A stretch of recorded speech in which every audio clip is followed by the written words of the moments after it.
Making me run this dungeon 34 goddamn times now.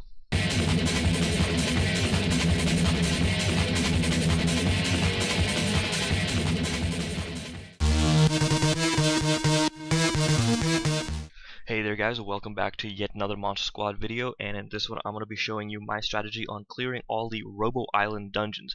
As you can see, there's 14 dungeons in each difficulty setting here, so you're going to be doing 14 in normal, hard, and hell, and they get consecutively more difficult as you go farther, obviously. And this strategy is going to be more focused on defense, since all the monsters in these dungeons hit very hard, and I'm also going to go a little bit more in-depth on the individual room battle strategies and what you can look out for in the team compositions of not just your team, but the enemy team we're going to be fighting as well. So, first thing you might be asking me, Tranzcendent, what the hell do you mean I have to look at for the enemy team? Don't I just have to worry about the big baddie boss monster at the end and then just bash it in with my big burly little monsters and then I win, get a reward? Well, kind of. You gotta take a look at this. When you look at your team, you see these team effects here, and then you also see the abilities your monsters have. This doesn't just happen for your team. The enemy team also has these bonuses. When you look at an enemy monster, you can safely assume that it's going to have the same style of abilities that you do. So, say we were fighting my team in the arena, for instance. You're going to be expecting my Anubis to cast this bleed effect. You're going to be expecting my Metapanzer to cast the shield once in a while. This is the same strategy that applies to the dungeons in the game. When you get to the heavy hell mode dungeons in Robo Island, these monsters are going to be casting their special abilities against you, and they're also going to get these team effects based on the monsters that they've got standing right next to them and beside them. Now, if you take a quick look at Robo Island 14, you can quickly get here by going to the dungeon and then clicking on this little monster box right here. If you take a look at this list, these are the monsters you can expect to get as rewards once you finish this. Now, taking a better look at this, you can also safely assume that a version of all of these monsters is in this room. Now, if you look at the Karos at the front here, you're going to be fighting the evolved version of this. So let's take a look at the Kepros, and you can see that his ability here is a Claw of Darkness, 330% attack with stage 3 bleed, a AoE Dark Storm attack, and then he also has the 1 status buff remove, and then the damage increase here as well. So attack and speed increase by 15% for 20 seconds. Now, the Kepros you fight in this dungeon has all of these abilities, and he will use them in the dungeon as well. You don't have to worry about his passive because he is the leader and he won't be giving this to his team. But if you take a look at the other monsters that are available, this little King Spiky here, you're going to be fighting his evolved version, and he actually increases the leader's HP by 50%. Now, this does apply in the dungeon.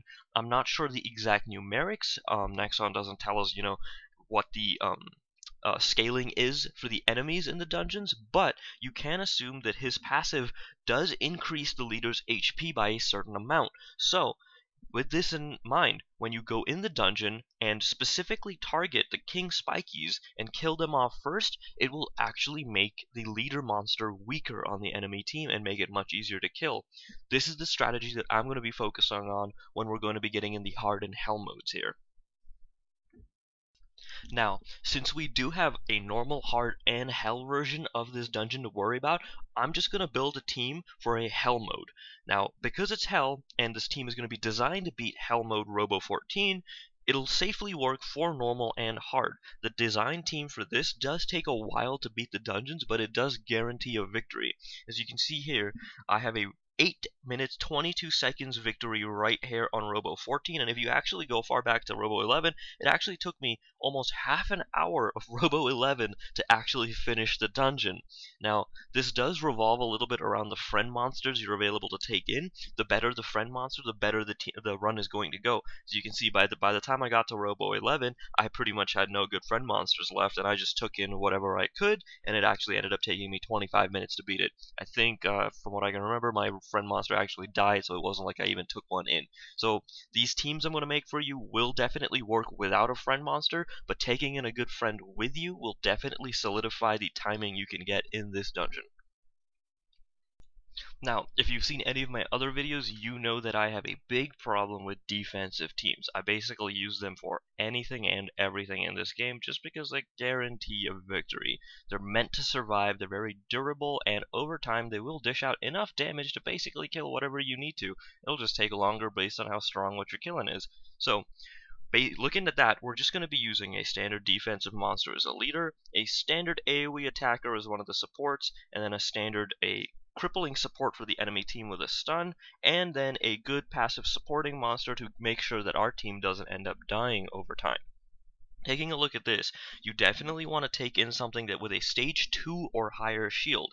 If you're going to be taking a stage 2 shielder in, you're going to be replacing one monster on your team with a damage debuffer, or taking in a friend monster that has a damage debuffer. If you do not have a stage 3 or higher shield and you're forced to take in stage 2, then I would definitely suggest finding a monster with this sort of ability for your friends list. Make sure to find somebody with a Zakum style 40% damage debuff for your friend monster, and then you'll be able to do one of the dungeons. This is very critical in taking in because once you get to the last 4 rooms of the Robo Island Hard in Hell, the monsters will actually hit so hard that they will not just bypass your shield, but will actually kill one of your monsters in the process. If one of your monsters has sub 10,000 HP, I believe, and the shield is only stage 2, it will be one shot. So if you're going to be running in with a monster like this on your friends list, you can also safely run one healer. In this case, I'm going to be using Spooking because he also grants a 30% attack increase, which will help us kill the enemies a little bit faster, making sure that we don't get overwhelmed and make, silly little mistakes after we've been in there. Because, if you're in there for 5, 6, 8 minutes, you're going to get a little bit, wishy-washy, and then you might click one wrong button, and if you do end up hitting one wrong button and the boss ends up using his big ability, you're gonna get wiped out. So we're going to take in one healer as well along with the defender. Now the next 2 monsters are basically up for grabs. You can basically use whatever you want, but I use my Anubis since he is my strongest AoE attacker. If you don't have an Anubis though with a stage 5 powerful bleed or something fancy like that, you can go ahead and use any sort of AoE you have. Just try to make it so that the passive is very good synergy with your team. You're going to preferably want something that gives you an HP or defense increase, but if you don't have those on hand, you can go ahead and swap to an attacking increase, because most of the time monsters that have a supportive ability for your friends list that have a 40% or 30%, 20% damage decrease will also come with some sort of defense or HP passive. So that way you can kind of mess around with what's on your team and make sure to get all the passives ready to go. The next supporting monster I use is Ibomancer just because he has a very strong AoE 5-second stun. The damage is pretty much negligible here. We're mainly taking this guy for the stun. And if you don't have a AoE stun like Ibomancer on hand, you can replace him with another attacking monster. This is very good to take in because if you're going to be taking in a damage decreaser, healer, and shielder, the 2 attacking monsters will actually kill the enemy fast enough for you to not have to worry about stunning them. You can get a few more iterations of damage out there, which will reduce the chance of you becoming destabilized and losing the fight in the long run. The faster they die, the less skill and strategy you really do need to be able to survive in the dungeon, but my strategy that I use is made for new players to be able to get in there and finish it efficiently. So if you can take in some sort of stunner or some sort of defensive monster here, it will be nice to take in. You don't have to necessarily have a stunner. You can replace this with yet another damage debuffer, maybe a buffer to your team that'll increase the defense they deal, or sorry, the defense they have, or maybe even give your leader monster another shield, maybe put a second healer in there. You can really mix it up if you're going to be using a stage 2 shield. You want to focus on defense here because eventually you will end up killing the enemy team. You just want to make sure to survive until that happens. Alrighty guys, so that's my team strategy for this. It revolves a lot around the friend monster you can take in and the available passives and supporting abilities you have on hand. I would definitely recommend going to some of the older dungeons and farming out a good shielder, a good supportive damage dealer, a good supportive healer, and then a good defensive monster as well for your team. Definitely don't just try to make a ragtag team and go in the end game Robo Island dungeons because it's just not going to work out. You can take a look at one of my other other videos. I'll post a link in the description below for building your very first fire team that's hard in hell mode. It applies to nature and water as well. You can also tweak it a little bit to make it apply to the normal type monsters here. I'm going to get into a little bit of the more in-depth boss strategies here and the battle strategies that we're going to be using for the dungeon. But as for team building, for me, I'm going to be focusing on just this kind of team setup. You want a defensive monsters leader, and then 3 supporters, one that'll deal some damage. A good swap out for the Anubis here is actually the Ruby Dragons you can pick up in Dino Gorge, I believe it is. They're AoE damage dealers. They don't have any bleed, so they're not as strong as the Anubis, but they do deal AoE damage. And if you want to focus on just basically doing attrition warfare on the enemy, go ahead and pick one of those up, fully level it up, fully boost it, and take it in there. It really does help having a good AoE monster to take in with you. Single target is just way too slow and you will lose. Now, we're really quickly going to take a look at the battle strategies that I use for the dungeons. I want to make sure to explain in depth what we're going to be doing here. Don't worry about my team. Not really going to explain too much. Just going to leave it on non-auto, and they're going to let them beat my team up a little bit so we can explain the different types of intricacies in the actual fights you can take advantage of and help make sure that you'll survive long enough in the actual fights to not lose. And for the first thing we're going to take a look at is that you can actually individually target different monsters. As you can see, when I'm tapping on a monster here, a little red line is appearing from my leader monster. And that'll basically make it so any actual ability I use is going to be primarily focused on that specific monster.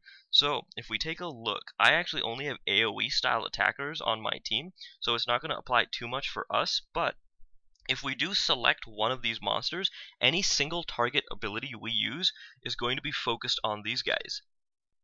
Next thing to take into account is these little orbs you see over here. I explained this in another video, but I'll do it again real quick. If you take a look, these little orbs, when they fill up, it's actually the next attack phase of the monster. You see they're not going to be doing anything, but as soon as one of the orbs fills up, then the monster will go ahead and throw the next attack or ability out.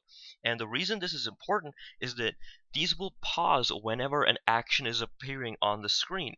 So if we take a look and we start using shields, you can see that their ability is pausing whenever we use a different ability on our own team. Whenever something is occurring or a next monster's attack phase goes ahead, then everybody else on the screen will take a slight momentary pause and let us keep refilling our mana bar. This is a very important mechanic to take into account when you're doing the endgame dungeons because the mana efficiency is very important. Since we're using defensive monsters, we're going to want to try to keep a shield up when the next attacks are coming out. So you want to hold on to your shield as long as you can, and then as soon as you see one of these little red orbs fill up, that means the next ability is coming out, and you want to immediately shield up maybe a second or two before that to avoid taking that extra damage. This is important for the bosses because they'll actually get a alert that'll pop up that'll let you know that something really big is going to come out from the boss, and that basically means they're going to use their signature ability and basically do a ruffle stomp on your team unless you can get a shield up and protect yourself from it. Now, keeping this in mind, I'm just going to show you where that ability will show up for the bosses, and then I'll do a quick run of one of the Robo Island endgames to show you how exactly we want to maximize our efficiency. If we take a look at this dragon here, we know that the Ruby Dragon's main ability is that AoE beam that he does. Since he does that for us as well, it's going to be the same for the enemy monster. For the enemy teams, they're going to use the same abilities like I mentioned earlier, but they're just going to be very strong in comparison to our own. So if we take a quick look, right here next to where the orb is where a little danger sign will show up. It'll actually say danger in large red letters, and it'll say with exclamation points, and it'll flash as well, basically prompting us that the next ability this monster is going to do is very dangerous and you need to prepare for it. When that is going on, you want to keep a very close eye at that orb refill rate for that monster, and when that fills up, you want to shield up, or stun, or do some sort of ability that will prepare you for the incoming barrage of attacks. These attacks are much stronger versions of their normal selves and will one-shot your team, if not deal a crippling blow. Even if they don't kill your team off, they're going to weaken your team to a level where if you make even the slightest mistake or misstep, your team's dead. Alrighty guys, for the sake of time I'm just gonna do a hard mode Robo 13 run since everybody loves Metapanzer, why wouldn't you? And I'm going to show you guys real quick how we can go ahead and get some good efficiency on him. So like I mentioned earlier, we're just gonna take a Zakum in there with us since he has the damage debuff ability, which will basically solidify our win here. I'm not gonna do too much commentary on this, I'm just gonna basically play through this dungeon so you can see exactly how I end up doing it, and you can build your team around the strategy I mentioned earlier with the defensive team, so we can go ahead and get in there. I am going to have to cut this clip up in two since the way I record my Android screen is a little bit weird. It only lets me record in little snippets, so I want to be cutting the video halfway short, and then I'm going to be basically merging them together. So as you can see, I'll shield up and then I'll throw a stun, let my shield and my energy regenerate, throw all the damage out. We're going to re-shield up. Taking 1 or 2 hits in there isn't a big deal because we brought in a little healer to give us the heals. And as you can see, when my stun is about 3/4 of the way up, we're going to throw up another shield to make sure we don't take too much damage there. And yeah, I want to be a little bit quiet while I do the rest of this, since it does take a little bit of focus so you don't die.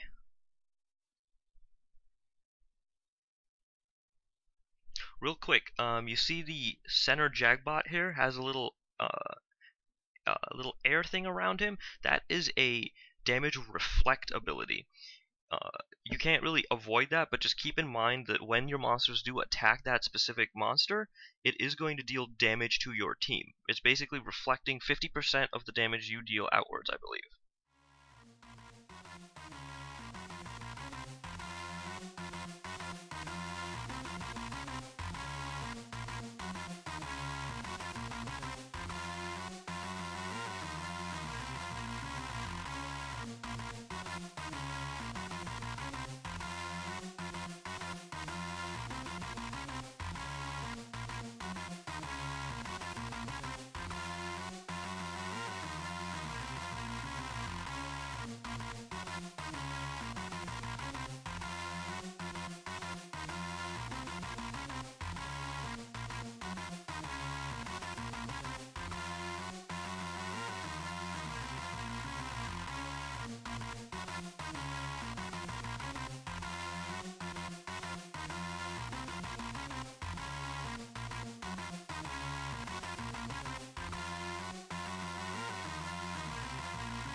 Alright, looks like we're getting back to the face-off.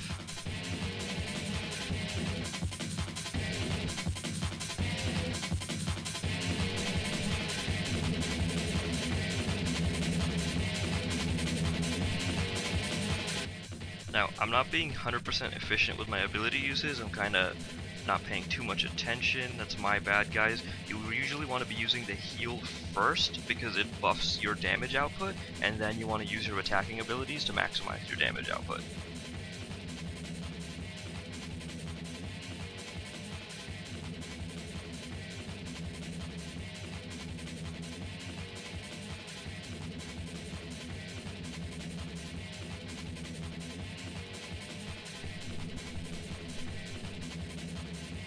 And hopefully the boss here soon will do a little danger notifier so I can show you guys how that will work out.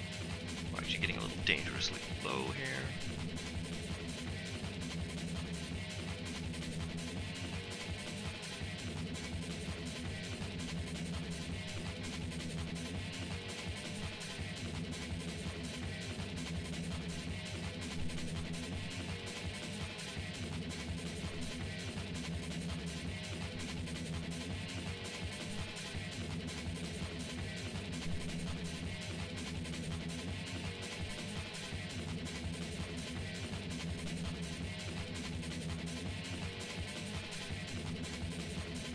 There you go, you saw that little danger show up there.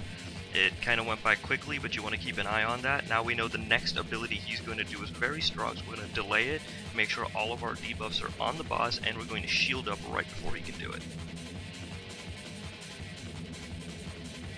So there you go, I believe that was just a quick little punch. I don't know why it didn't do any big ability. He usually does his AoE blast that deals a ton of damage to your entire team. So you just want to keep in mind what the bosses can do.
Thanks a ton for watching, guys. I really hope this guide helped you out. It took me a while to figure out the good strategies to make sure these dungeons are pretty easy to do, although they take a while. It's not too bad. Like and subscribe if you're looking for more, and hope to see you guys in the future videos. Bye-bye.